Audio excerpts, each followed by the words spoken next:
I'm 13 years old, bursting through the front door after school, my heart pounding with excitement because it's my birthday. I can already taste the cake, feel the warmth of a hug from my mom. But instead, the living room is exploding with balloons, streamers, and a pile of gifts, all for my stepsister. She smirks at me and says, "You can share mine." That moment shattered me. But fast forward a decade, and that same girl is sitting across from me, tears in her eyes, begging for forgiveness. If you've ever been pushed around by someone who should have been family, stick around. This revenge is as satisfying as it gets. Hello everyone, my name is Chloe. I'm 28 years old, living in the bustling streets of Chicago, and I work as a family counselor, helping people navigate the messy world of blended families just like the one I grew up in. Today, I want to share with you a very personal story from my real life, one that's full of pain, betrayal, and ultimately, the kind of justice that makes you pump your fist in the air. This isn't made up, it's my truth, and maybe it'll resonate with you if you've ever felt like an outsider in your own home. If you've dreamed of that perfect comeback to someone who wronged you, hit that like button right now, subscribe for more raw, real-life stories like this, and let's dive in. Okay, let's go back to the beginning. If I had to sum up my childhood in one word, it would be complicated. I was just 11 years old when my mom remarried. My biological dad had walked out on us years earlier, poof, gone without a backward glance. I remember the nights I'd hear Mom crying in her room, the sound muffled through the thin walls of our small apartment. It broke my little heart. So when she started dating this guy, Mark, I was actually excited. He seemed nice enough, tall, with a kind smile and a job as a mechanic that kept him busy but stable. And he had a daughter my age named Emily. In my naive kid brain, I pictured us as instant besties, braiding each other's hair, whispering secrets under the covers, maybe even teaming up for sleepovers with popcorn and scary movies. This could be good, I thought. Finally, a sister. But oh, how wrong I was. From the very first week after they moved in, Emily made it crystal clear she wanted nothing to do with me. We were sharing a bedroom at first, this cramped space with bunk beds and posters on the walls. I try to make conversation, like, "Hey, what's your favorite subject in school?" And she'd just roll her eyes, plug in her headphones, and blast music so loud I could feel the bass vibrating through the mattress. At school, it was worse. She had this tight-knit group of friends, the popular ones with perfect hair and designer backpacks, and they treated me like I was some stray dog that had wandered in.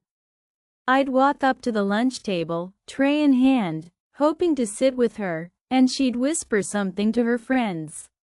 Next thing I know, they're all giggling, pointing at my hand-me-down clothes or my frizzy hair that I could never quite tame. "Who's the weirdo?" one of them would say, loud enough for me to hear. My cheeks would burn, a hot flush spreading from my neck to my ears, and I'd slink away to eat alone in the corner of the cafeteria, pretending to read a book while fighting back tears. Home wasn't any better. Emily had this way of twisting everything to make me look bad. If Mom gave me a hug or asked about my day first, Emily would pout, cross her arms, and stomp off to her dad. "Why does she get all the attention?" she'd whine. And Mark, my new stepdad, always took her side. It was like he had blinders on when it came to her. We'd fight over something silly, like who got the last cookie or whose turn it was to load the dishwasher, and he'd barge in, his voice booming, "Chloe, apologize to your sister right now." Sister? The word felt like a slap. I'd stand there, fists clenched at my sides, my nails digging into my palms until they left little crescent moons, thinking, But she's the one who started it. Mom would try to mediate, her face pinched with worry, saying things like, "Girls, please, we're a family now." But the tension was like a thick fog rolling in, suffocating everything. I remember feeling so powerless, like I was shrinking smaller and smaller every day. My stomach would twist into knots before walking through the door after school, wondering what fresh hell awaited me. Would Emily accidentally spill juice on my homework? Or maybe she'd forget to tell me about a family outing, leaving me behind while they all went for ice cream. The jealousy gnawed at me, not because I wanted her looks or her friends, but because she had her dad's unwavering love. He doted on her, buying her new clothes, praising her for every little thing. Me? I was the afterthought, the girl who had to earn her place. Inside, my thoughts raced. Why can't I just fit in? Am I that unlovable? I'd lie in bed at night, staring at the ceiling, hot tears slipping down my cheeks, whispering to myself, one day, I'll show them. One day, I'll be free. That birthday I mentioned in the hook? That was the breaking point that still haunts me. I was turning 13, a big deal, right? Teenager status. I'd hinted to Mom about wanting a chocolate cake with sprinkles, maybe a few friends over. The whole week leading up, I felt this bubbly anticipation in my chest, like butterflies fluttering.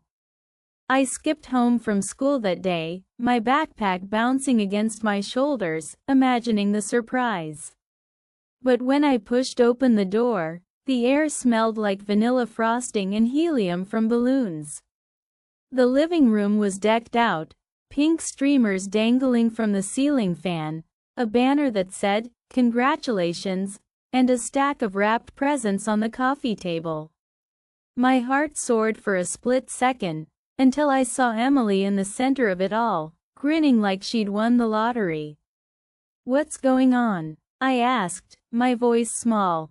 Mark clapped her on the back. "We're celebrating Emily's straight A's. Isn't it great?" Emily turned to me, that smug smirk pulling at her lips. "You can share my cake if you want." Share her cake? On my birthday? The room spun a little, my vision blurring with tears I refused to let fall in front of them. "But, it's my birthday," I whispered, my throat tightening like a vice.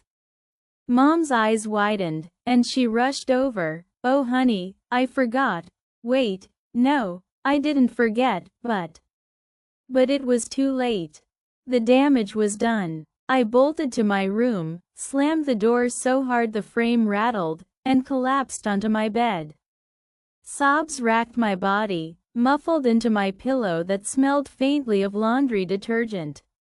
My chest ached, a deep, hollow pain that made it hard to breathe. Mom knocked softly later, her voice gentle through the wood. "Chloe?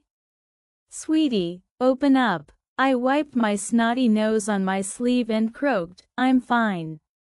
But I wasn't. I was devastated, betrayed by the people who were supposed to love me. That night, as the laughter from the living room filtered under my door, Emily blowing out candles that should have been mine, I made a silent vow. I won't let her break me forever. High school amplified everything, turning our home into a war zone. Emily ramped up her game. She'd spread rumors like wildfire. "Chloe's such a loser, she's jealous because I'm prettier." Or, "Did you hear she cries herself to sleep?" I'd walk down the hallways, feeling eyes on me, whispers trailing like shadows. My clothes, thrifted jeans and faded tees, became fodder for mockery. "Look at her outfit, straight from the dumpster," she'd say to her friends, loud enough for the whole locker room to hear. I'd hunch my shoulders, trying to make myself invisible, my heart hammering in my chest, sweat prickling under my arms. Inside, the anger simmered. Why me? What did I ever do to deserve this? I started avoiding mirrors, hating the girls staring back, plain, awkward, unwanted. The worst was how it affected Mom. She'd aged 10 years in those few, her hair streaked with gray, worry lines etching her forehead. I'd hear her and Mark arguing late at night, their voices hushed but heated. "You're too hard on Chloe," Mom would say. "Emily needs discipline too." Mark's reply, "She's my daughter, I know what's best." I'd pull the covers over my head, guilt twisting in my gut like a knife.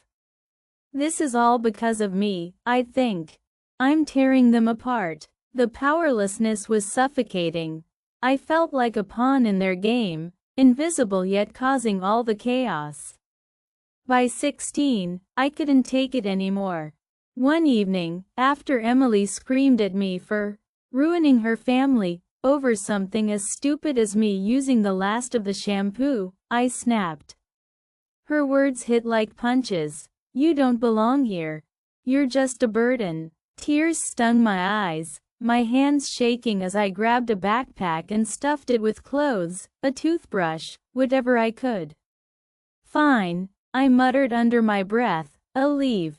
I slipped out into the cool night air, the street lights casting long shadows on the pavement. My breath came in ragged gasps, adrenaline pumping through my veins. I'll never come back, I thought, my mind racing with fantasies of starting over somewhere far away. I made it to the bus stop, sat on the cold metal bench, shivering in my thin jacket. But as the minutes ticked by, reality crashed in. Where would I go? I had no money, no plan. Defeated, I trudged back home an hour later, sneaking in quietly. No one even noticed I'd left. That hurt more than anything. But here's where the turning point came, the spark that ignited my resolve. I got accepted to university on a partial scholarship, studying psychology because I wanted to understand why people like Emily acted the way they did. Leaving home was like shedding a heavy coat. For the first time, I could breathe. Away from her constant barbs, I discovered myself. I joined clubs, made real friends who laughed at my jokes and valued my opinions. I worked part-time at a coffee shop, the smell of fresh grounds and steamed milk becoming a comforting routine. My grades soared because I poured my pain into my studies. Late nights in the library, highlighter in hand, I'd think, "This is for me. No one can take this away." As I built my confidence, the idea of revenge started to form, not some petty prank, but the best kind, success. Living well is the ultimate payback, I'd tell myself in the mirror, practicing a confident smile. I started a blog anonymously about blended family struggles, pouring out my stories in raw, honest posts. It gained traction, thousands of views, comments from people saying, "This is my life too." That validation? It was like balm on old wounds. I graduated with honors, landed a job as a counselor, and turned the blog into a book deal. Surviving steps. Navigating blended family hell, hit shelves and climbed charts. Suddenly, I was doing interviews, speaking at conferences, helping others heal. The money rolled in, enough for a cozy apartment, travel, a life I built myself. Inside, triumph bubbled. "Look at me now, Emily. Who's the outsider?" Years passed, and I thought I'd moved on. Then, out of the blue, a message popped up on my phone from Emily. "Hey Chloe, it's been a while. Can we talk?" My heart skipped, a mix of curiosity and old anger flaring up. What does she want? I wondered, my fingers hovering over the keyboard. Part of me wanted to delete it, but the stronger part, the one who'd clawed her way to success, replied, "Sure. Coffee next week?" We met at a quiet cafe, the aroma of espresso thick in the air. She looked different, tired, her once perfect hair pulled back messily, dark circles under her eyes. We sat across from each other, awkward silence stretching like taffy. Finally, she broke it, her voice trembling. "Chloe, I'm sorry. For everything." I raised an eyebrow, leaning back, my pulse quickening. "Sorry for what, exactly?" I asked, keeping my tone even, but inside, I was screaming, "Say it all." She spilled it out, tears welling. "I was jealous. Dad always praised you for being smart, and Mom, your mom, seemed to love you so unconditionally. I felt like I was competing, like you'd stolen my spot. So I lashed out. The rumors, the birthday, all of it, it was cruel.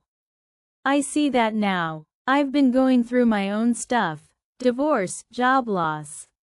Reading your book? It hit home. You're successful, happy. I regret it all." Her words hung there, her face flushed with shame, hands twisting a napkin into shreds. I felt a rush, not just relief, but triumph. All those years of pain, validated in that moment. "You made my life hell," I said quietly, my voice steady despite the storm inside. "But I turned it into fuel. That's my revenge, thriving while you face your own karma." She nodded, wiping her eyes, humiliated but genuine. "Can you forgive me?" she whispered. I paused, savoring the power shift. "Forgiveness takes time," I replied. "But yeah, we can start over." Walking out, the weight lifted, a grin spreading across my face. It was sweet, her begging, my grace. Justice served. Looking back, this taught me that karma has a way of circling back. Blended families can be beautiful, but without respect, they're battlegrounds. I learned to value true connections and that real strength comes from rising above. If you're in a similar spot, know this: your pain can become your power. Hold on, justice comes. Phew, that was intense, right? If this story fired you up or gave you that satisfying chill of revenge, smash that like button and drop a comment below. What's the most epic payback you've seen or experienced? Share your stories. I read them all. And if you want more real-life tales of triumph over betrayal, hit subscribe and turn on notifications. Thanks for watching. Remember, your comeback is coming. See you next time.